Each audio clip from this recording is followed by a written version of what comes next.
మన దేశంలో ఒక మహానుభావుడు ఇండియన్ మిలిటరీలో వర్క్ చేస్తున్నాడు.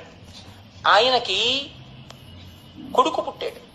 పెళ్ళయిన తర్వాత ఆయన భార్యతో కాపరం చేసింది ఒక 6 నెలలు. మళ్ళీ వెళ్ళిపోయాడు యుద్ధ భూమికి. కొడుకు పుట్టాడని టెలిగ్రామ్ వచ్చింది. ఆయన కొడుకు పుట్టాడండి, నేను చూడ్డానికి పెడతాను అని టెలిగ్రామ్ చూపించాడు ఆఫీసర్కి. లీవ్ గ్రాంట్ చేశాడు. మర్నాడు అతను సెలవులో వెళ్ళిపోవాలి. ఈలోగా ఉత్తర భారతదేశంలో ఒక చోట ఉగ్రవాదులు చాలా దాడి చేస్తున్నారు అని తెలిసింది. ఆ అధికారి అన్నాడు, ఏమయ్యా చాలా ఉపద్రవం వచ్చింది, నీకు రేపటి నుంచి నేను సెలవు ఇచ్చేశాను, నువ్వు బయలుదేరు, కానీ దీనికి మెరికలైన వాళ్ళని కొంతమందిని తీసుకోవాలి, నువ్వేమో కొన్ని పేర్లు చెప్తావా అని అడిగాడు.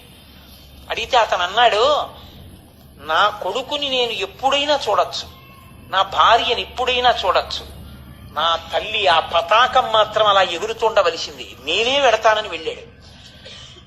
ఉగ్రవాదులందరినీ తన తుపాకీ గుళ్లతో పడగొట్టిన అతను చిట్ట చివర అందరూ పడిపోయారనుకుని లేచి నిలబడ్డాడు.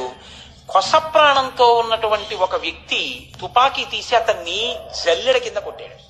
అతను ప్రాణం వదిలేశాడు. మీకు నేను ఒక విషయం చెప్పనా, అతని ఫోటో కాని అతని గురించి కాని భారతీయ టీవీ ఛానళ్లు ఏవీ ప్రసారం చేయలేదు. ఎవరు ప్రసారం చేశారో తెలుసా అండి? ఇంతటి మహాత్ముడు భారతదేశంలో నేల కొరిగిపోయాడు, కన్న బిడ్డని